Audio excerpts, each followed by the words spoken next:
बर्नपुर में free parking को paid किए जाने के विरोध समेत डेली मार्केट के व्यापारियों ने विभिन्न मांगों को लेकर विरोध प्रदर्शन किया। यहां हंगामे से स्थिति तनावपूर्ण हो गई।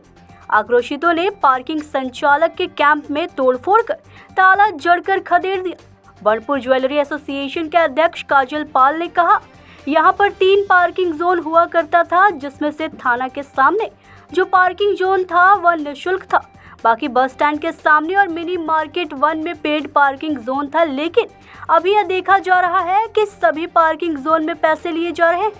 जब यहां के दुकानदारों ने इसका विरोध किया, तब आईएसपी के चीफ जनरल मैनेजर ने दुकानदारों की बात मानते हुए फ्री पार्किंग जोन के लिए जगह तय कर दिया और बगल में एटीएम लगाने के लिए एक जगह भी उपलब्ध करा दिया। लेकिन अब यह देखा जा रहा है कि जिन लोगों को पार्किंग जोन चलाने का टेंडर मिला है वह अवैध तरीके से निर्माण कर रहे हैं और पूरे जगह पर पेड पार्किंग जोन बनाने की कोशिश कर रहे हैं। दुकानदारों से किराए के तौर पर जो पैसे लिए जाते हैं वह भी बढ़ा दिए गए, लेकिन सुविधाओं के नाम पर उन्हें कुछ भी उपलब्ध नहीं कराया जा रहा है। बर्नपुर से सत्यनारायण सिंह की रिपोर्ट।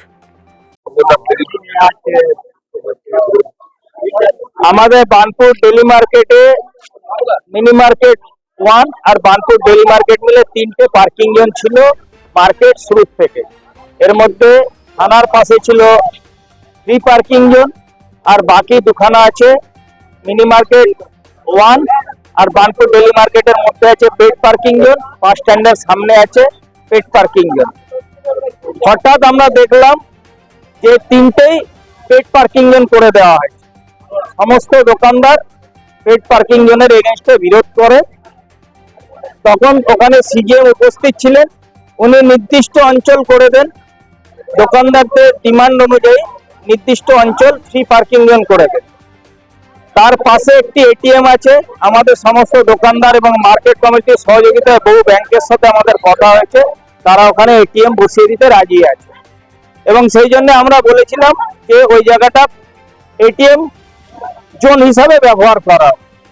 এটা এর আগে যে ইসকো কর্তৃপক্ষ ছিল উনি আমাদের আশ্বাসন দিয়েছেন যে এইরকম ভাবেই থাকবে, কিন্তু নতুন যে পার্কিং জোন হয়েছে সেই পার্কিং জোনে যারা এসছে তারা সমস্ত যে জায়গা আছে থানার মাঠ, পেড পার্কিং জোন যে অংশ নির্দিষ্ট করে দেওয়া আছে, সেই ছাড়াও যে ফ্রি পার্কিং জোন সেই ফ্রি পার্কিং জোন আর এটিএম এর পাশে যে ফ্রি এলাকা রয়েছে সেখানে তারা ইনলিগাল কনস্ট্রাকশন করে তারা পুরোটাই পেড পার্কিং জোনের মধ্যে ঢুকিয়ে নিচ্ছে।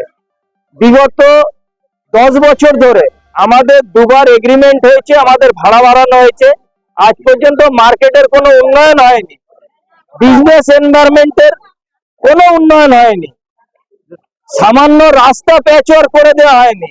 কিন্তু কর্তৃপক্ষের কাছে আমাদের জিজ্ঞাসা, পার্কিং জোনের যে গেট, যে ঘেরার জন্য পাঁচিল, ইট, কনস্ট্রাকশন, এর পয়সা কোথা থেকে আসছে? আমরা সমস্ত দোকানদারের থেকে হয়ে আবেদন জানাচ্ছি, আমাদের মার্কেটের যে রাস্তাঘাট আজ পর্যন্ত উন্নয়ন করা হয়নি এবং 50-60 বছরের যে পুরনো মার্কেট সেই মার্কেটের যে কোনো ডেভেলপমেন্ট হয়নি তার ডেভেলপমেন্ট করা হোক এবং আমাদের ফ্রি পার্কিং জোন যেটা ছিল আমাদের ফ্রি পার্কিং জোন ফিরিয়ে দেওয়া হোক। এই মতো অবস্থায় আমাদের সমস্ত পক্ষের সাথে যে বচসা শুরু হয়, আমাদের বর্তমান কাউন্সিলর শ্রী অশোক রুদ্র মহাশয়ের সাথে বসে 13 তারিখে আমাদের সবার সাথে বসে একটি এগ্রিমেন্ট হয় যে নির্দিষ্ট অঞ্চল ফ্রি পার্কিং জোন থাকবে, নির্দিষ্ট অঞ্চল এটিএম জোন থাকবে এবং যে অঞ্চলে পেড পার্কিং জোন থাকবে সেই অঞ্চলে নির্দিষ্ট ভাড়া নেবে। মোটরসাইকেল 5 টাকা 6 ঘন্টার জন্য, সাইকেল 3 টাকা 6 ঘন্টার জন্য, গাড়ি 10 টাকা। কিন্তু ওখানে ওরা এখনো পর্যন্ত নিজের মনমানি অনুযায়ী 5 টাকা মোটরসাইকেল 2 ঘন্টার জন্য, সাইকেল 3 টাকা 2 ঘন্টার জন্য ওরা করে রেখেছে। আমরা সমস্ত দোকানদারের বিরোধিতা করছি এবং আমরা এটা মানব না। এখানে ইসকো কোম্পানির কাছে যতবার 2বার এগ্রিমেন্ট হয়েছে ততবার আমরা তাদেরকে বলেছি আপনারা স্যার মিনিমাম আমাদের প্যাচওয়ার্ক করে দিন যাতে আমাদের মার্কেটে কাস্টমার হোক দোকানদার হোক চলাচল করতে পারে, কিন্তু সেটা এমপি ফান্ড থেকে করে দেওয়া হয়েছে। নির্দিষ্ট কিছু অংশ বাকি চিরকালই আশ্বাসন দেওয়া এই রাস্তা হচ্ছে, এই টেন্ডার পাস হয়ে গেছে, এই কালকে হয়ে যাবে, এই পরশু সকালে হয়ে যাবে, এই বলে বলে আজকে 10 বছর ধরে এই কথাই বলা হচ্ছে। আমাদের এখানে সুলভ শৌচালয়ের যে ব্যবস্থা ছিল না, ওনারা একটি সিআরএস এর থেকে সুলভ শৌচালয়ের ব্যবস্থা করে দিয়েছেন। কিন্তু গোটা ভারতবর্ষে স্বচ্ছ ভারত অভিযান আছে, অথচ বিনামূল্যে যারা একদম গরিব লোক বা যাদের খুব প্রয়োজন কিন্তু বারবার 2 টাকা করে দিয়ে ইউনিনালে যাওয়ার ক্ষমতা নেই, তাদের জন্য কোনো ফ্রি ইউনিনালের ব্যবস্থা নেই।